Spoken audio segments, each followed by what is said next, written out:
आज से करीब 75 साल पहले हमारे देश भारत को आजादी मिली और उस दौर में उस वक्त में हमारे देश में दो चीजें बहुत फेमस हो चुकी थी। बच्चा बच्चा उसे जानता था, जो थी एक हमारा राष्ट्रध्वज और दूसरा हमारा राष्ट्रगीत। और यही दो चीजें बाद में आगे चलकर स्वाधीन भारत की दो नई पहचान बनी। लेकिन इन दोनों के अलावा एक तीसरी चीज भी थी जो भारत देश और भारतीयों की एक अलग ही पहचान, अलग ही प्राइड बन गई और जिसकी बोलबाला प्रत्येक देशवासी के मुंह पर थी, जो थी एक कोट, एक स्लोगन जिसे हम सभी भारतीय गर्व से कहते हैं, जय हिंद। हमारे राष्ट्रध्वज और राष्ट्रगीत के इतिहास के बारे में हम पहले भी वीडियो बना चुके हैं, पर आज दोस्तों हमारे रोम रोम में उत्साह जगाने वाले इन दो उच्चार वाले शब्द के गौरवशाली इतिहास की बात करेंगे।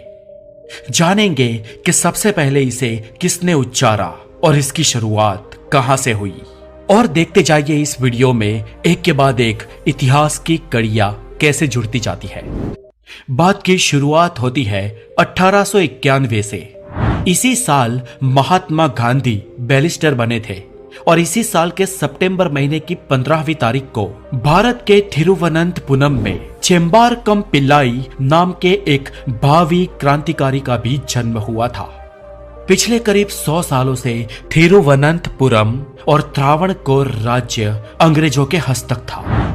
कई लोगों को अब इसकी आदत लग चुकी थी और इस स्थिति में पिल्लाई सशस्त्र क्रांति शुरू कर सके ऐसी स्थिति में तो न थे, लेकिन गुलाम मानसिकता वाले लोगों के मन में आजादी की चिंगारी जगाने के लिए पिल्लाई ने त्रावणकोर के महाराजा कॉलेज में अपने अभ्यास के दौरान ही एक शब्द का उच्चारण करना शुरू किया, जो था जय हिंद। और धीरे धीरे उस कॉलेज में इसका ट्रेंड बढ़ता गया। जैसे आज हम अपने दोस्तों को मिलते हैं तब हेलो, हाय, व्हाट्सएप बोलते हैं, लेकिन उस वक्त जब पिल्लाई और उनके दोस्त कॉलेज में एक दूसरे से मिलते थे तब हर बार ये लोग जय हिंद बोलते।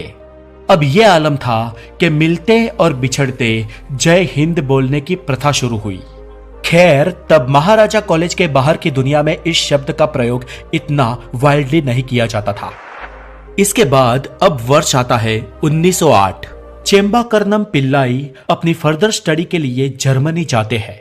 कुछ वर्ष बाद वो वहां पर ही पीएचडी हुए और वहां रहते रहते ही अंग्रेजों के सामने क्रांतिकारी गतिविधियां शुरू कर दी। इसके बाद जब प्रथम विश्व युद्ध शुरू हुआ तब पिल्लाई जर्मन नौसेना में एक जूनियर ऑफिसर बने।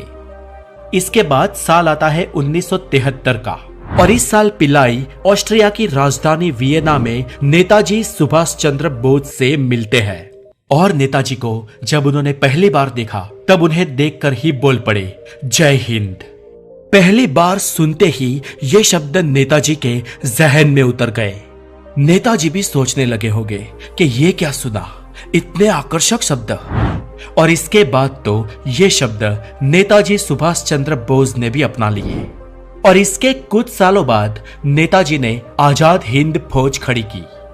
जर्मनी में कई युद्ध कैदी ऐसे थे जो भारतीय थे, जो ना चाहते हुए भी ब्रिटिश सेना की ओर से जर्मनों के सामने लड़े थे और जिन्हें जर्मनी ने पकड़ लिया था। और नेताजी के कहने पर जर्मन सेना ने वो भारतीय सैनिक सुभाष चंद्र बोस को दे दिए और उन सैनिकों को इकट्ठा कर कर आजाद हिंद फौज बनाई गई। तब जर्मनी में भारतीय एक और स्टूडेंट भी पढ़ते थे, जो थे आबिद हुसैन जाफरानी। आबिद ने जब नेताजी का एक प्रवचन सुना तब से ही अपनी पढ़ाई को अधूरी छोड़कर आजाद हिंद फौज में जुड़ गए और जो बाद में सुभाष चंद्र बोस के सेक्रेटरी भी बने थे।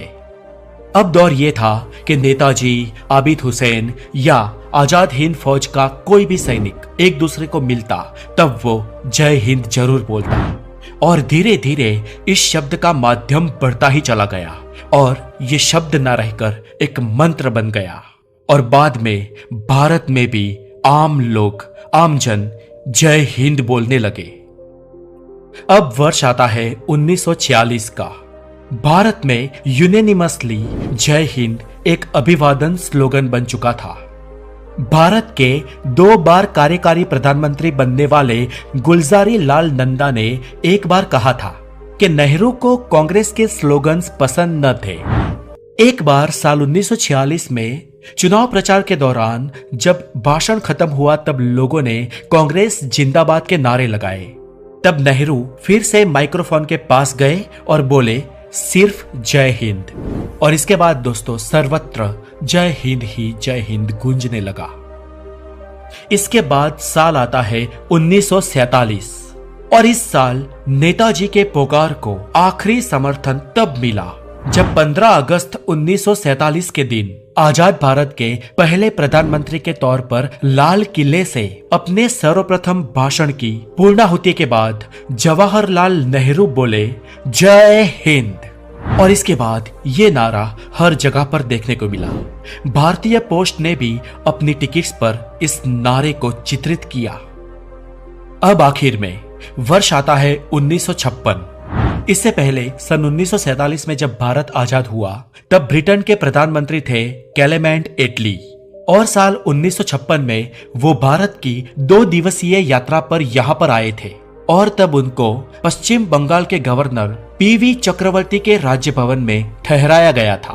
और बातों बातों में एटली ने गवर्नर से उस वक्त ये कहा था कि महात्मा गांधी का हिंद छोड़ो आंदोलन तो साल 1947 से कुछ पहले ही थम गया था, लेकिन नेताजी सुभाष चंद्र बोस के जय हिंद के नारे वाले आंदोलन ने भारत देश के लोगों में एक नई आग जगाई थी और तब भारत को कंट्रोल कर पाना हमारे बस की बात नहीं थी और इस वजह से आज ये मुल्क स्वतंत्र है। अब दोस्तों यहाँ पर सच्चाई जो हो वो हो, पर जैसे कि मैंने आगे बताया, आज जय हिंद के नारे के असली उच्चारक चेबाकरम पिल्लाई को इतिहास की किताबों में कम ही महत्व दिया जाता है।